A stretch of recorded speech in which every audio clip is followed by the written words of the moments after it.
VOV Rafael. Aku hampir gila karena mencari Mayang. Sampai saat ini belum ada titik terang darinya.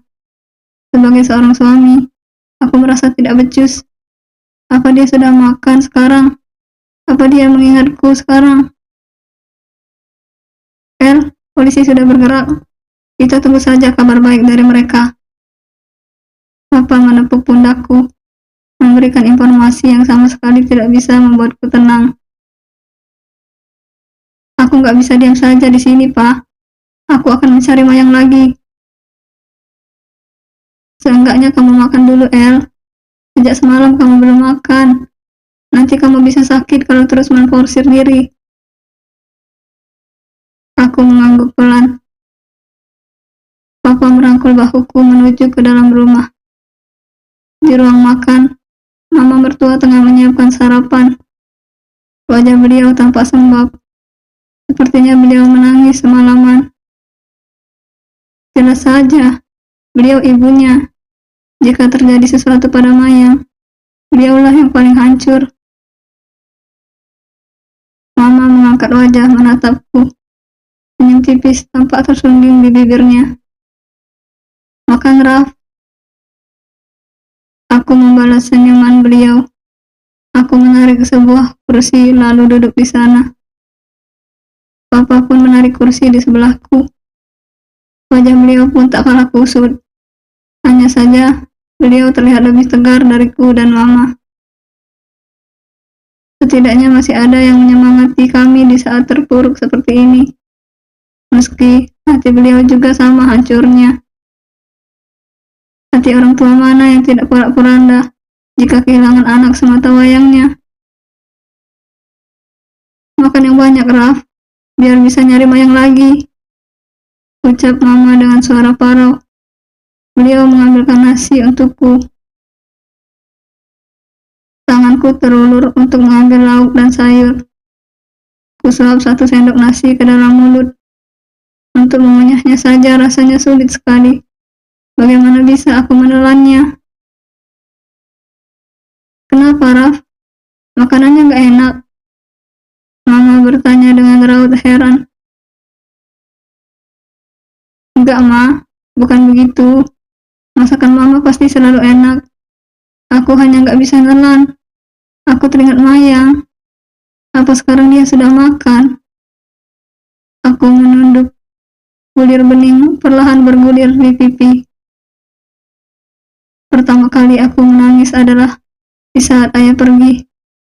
Dan sekarang aku kembali menangis karena Mayang. Sungguh, aku tidak bisa membayangkan hidup tanpa dia. Kurasakan sebuah usapan lembut di bahu. Aku menoleh ke samping. Kulihat netra Papa berkaca-kaca. Namun beliau masih berusaha menguatkanku. Mayang pasti sebentar lagi pulang. Percayalah, ucapnya. Aku tersenyum tipis, lalu menyendok nasi kembali. Mayang akan marah jika aku sakit. Aku harus tetap sehat demi dia. Sekarang aku bahkan sangat ingin mendengarnya memarahiku. Mayang, aku rindu. Perlahan sesuap demi sesuap nasi berpindah ke perutku. Aku bahkan tidak bisa merasakan enaknya rasa masakan ini. Entah perutku ini rasanya kenyang atau tidak. Aku juga tidak bisa merasakan. Semua terasa hambar dan kosong tanpa hadirnya Mayang. Aku rapuh tanpanya. Aku hancur tanpanya. Usai sarapan, aku pergi ke rumah ibu. Aku ingin meminta doa pada beliau agar Mayang segera ditemukan. Nak Mayang hilang. Bagaimana bisa, Raf? Apa kalian bertengkar? Enggak, Bu. Kami enggak bertengkar. Kami baik-baik saja. Aku yakin pasti ada yang sengaja ingin menyakitinya. Ibu mengusap dada. Terlihat sangat sedih dan menyayangkan semua ini. Cari dia, Raf. Dia tanggung jawabmu. Cari dia sampai ketemu. ucap ibu yang kini mulai menangis. Ya Bu, doakan aku agar bisa segera menemukan Mayang. Aku mencium punggung tangan beliau. Usapan lembut di kepala memberi semangat kembali. Kulanjutkan langkah untuk mencari Mayang lagi. Sampai ke ujung dunia pun, aku pasti akan mencarinya. Di lubang semut pun aku akan menemukannya. Motor mulai melaju. Mata mengedar menatap sekeliling. Saat tengah fokus melihat ke samping, sebuah mobil berhenti menghadangku. Sial, cari perkara sepertinya orang itu. Untung saja tidak kutabrak mobilnya. Seseorang yang tidak asing keluar dari sana. Amar. Kenapa dia harus datang saat situasi seperti ini? Melihatnya membuat bara emosi dalam dadaku membara. Cari mati loh, tanyaku kesal sembari membuka helm. Apa yang sudah ditemukan? Dia balik bertanya. Aku membuang pandangan ke samping. Belum. Ini kartu nama saya. Hubungi saya jika dia sudah ketemu. Dia mengulurkan sebuah kartu nama. Aku enggan menerimanya. Untuk apa? Tidak penting sama sekali. Emang lo siapa nyuruh-nyuruh gue? Tanyaku geram. Laki-laki ini lama-lama membuatku naik darah juga. Dia menarik sebelah tanganku, lalu meletakkan kartu nama tersebut di telapak tanganku. Saya akan ikut mencari. Siapapun di antara kita yang bisa menemukan Mayang lebih dulu, dia yang akan memilikinya. Mataku melebar. Aku turun dari motor dan langsung menarik kerah bajunya dengan geram. Lo pikir Mayang barang? Jangan memanfaatkan kesusahan orang demi keuntungan sendiri. Dia mengampaskan tangan dengan kasar, hingga aku terhuyung. Kamu tidak becus menjaga Mayang. Jika aku yang menemukan dia, jangan harap kamu bisa memilikinya lagi. Banyak bacot. Kulayangkan pukulan ke wajah laki-laki sialan itu. Dia terjerembab ke aspal. Sudut bibirnya tampak berdarah. Namun anehnya, dia justru tersenyum. Shit, senyum itu membuatku makin ingin menghabisinya. Dicengkram lagi kerah bajunya. Tangan kanan sudah siap memukul. Namun saat itu ponsel berdering. Ah, sial. Dia menepis tanganku lagi.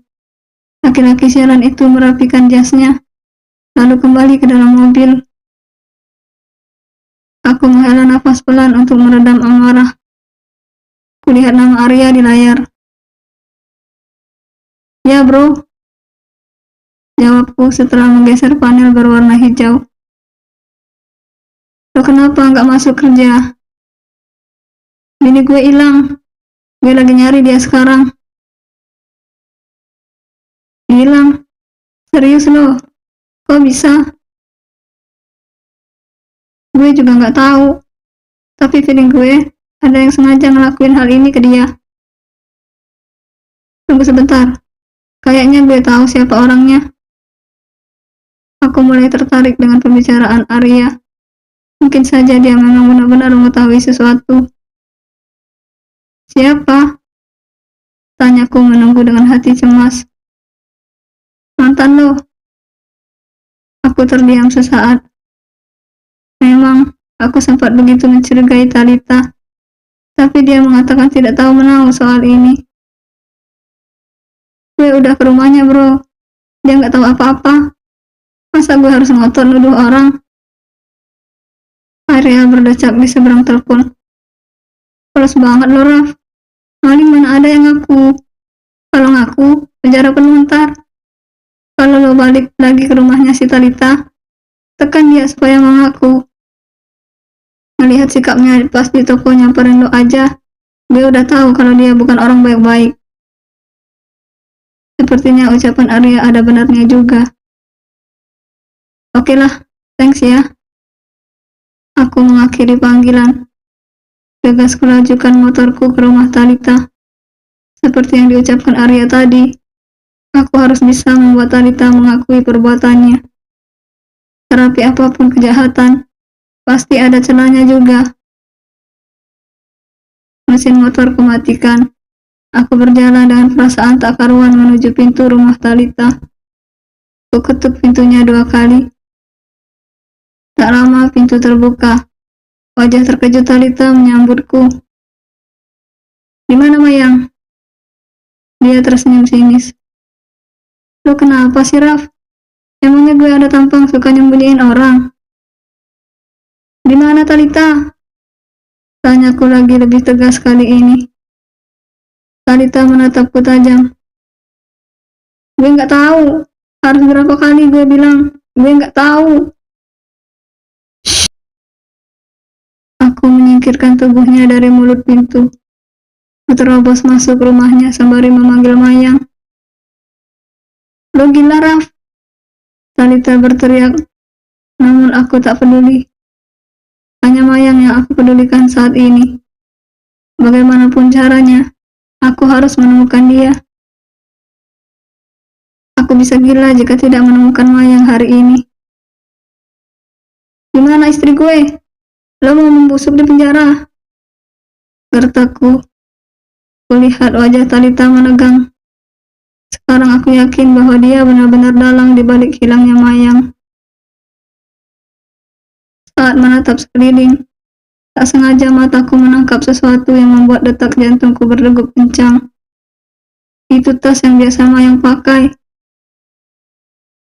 Aku gegas mengambil dan membuka isinya. Benar, ini ponsel dan dompet Mayang. Rahaku mengeras.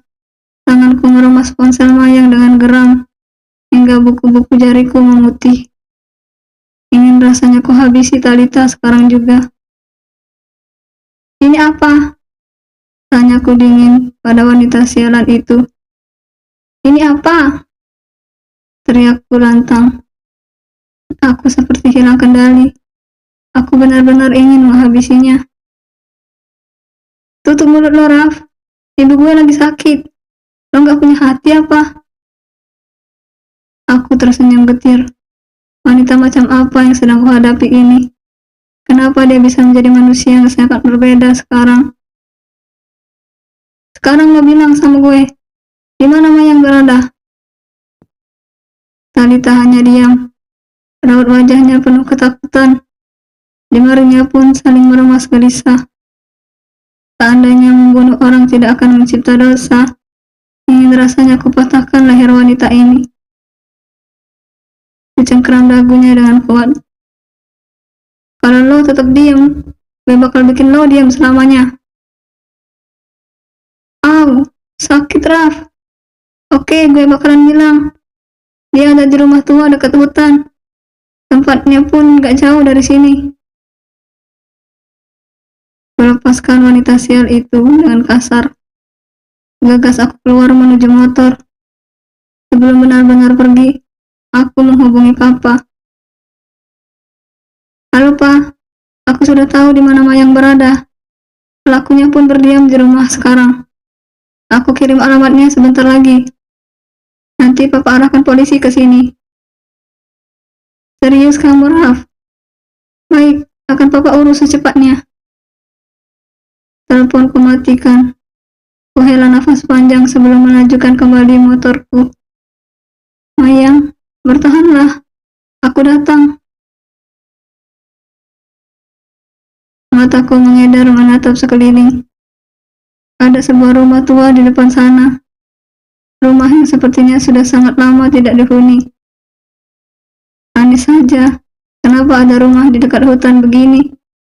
Atau mungkin rumah ini memang sengaja dibuat untuk tindak kejahatan. Ah, persetan dengan semua itu.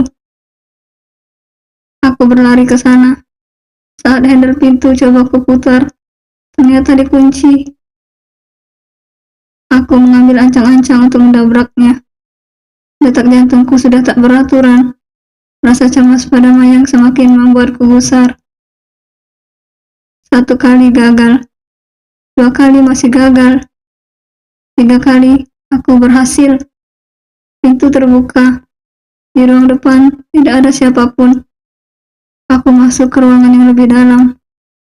Ada 2 ruangan lagi di sana. Satu ruang tidak memiliki pintu, hingga aku langsung menyimpulkan bahwa Mayang berada di ruangan yang satunya. Aku mengambil ancang-ancang lagi. Jika pintu depan dikunci, sudah pasti pintu ini dikunci juga. Mana mungkin seorang penjahat membiarkan pintu ruang yang menyekap korbannya tanpa dikunci begitu saja? Mustahil. Di dorongan pertama aku gagal. Di dorongan kedua aku berhasil mendobrak pintu tersebut. Mataku membelalak lebar, melihat apa yang ada di hadapan. Mayang tergeletak di lantai yang sangat kotor. Tubuhku lemas seketika melihat kondisi Mayang yang memprihatinkan. Dia tak sadarkan diri. Tubuhnya pun sangat kotor. Bahkan ada beberapa kecoak yang berjalan di badannya. Sungguh hatiku teramat sakit melihat ini. Tante, bangun Tan. Gue datang buat lo. Aku memangku kepalanya. Kutepuk-tepuk pipinya cukup keras. Tapi tidak ada reaksi apapun. Wajahnya begitu pucat, putih seperti mayat. Namun masih bisa kurasakan rasa hangat di depan lubang hidungnya. Dia masih bernapas. Gegas aku menghubungi taksi. Kupeluk tubuh Mayang dengan erat. Air mataku mengalir tanpa diminta. Bertahanlah sayang, kamu pasti selamat. Benakku kembali mengingat wajah wanita sialan itu. Dia bukan manusia, melainkan iblis. Tadi tak biadab. Sampai mati pun, gue gak akan pernah maafin lo. Bersambung.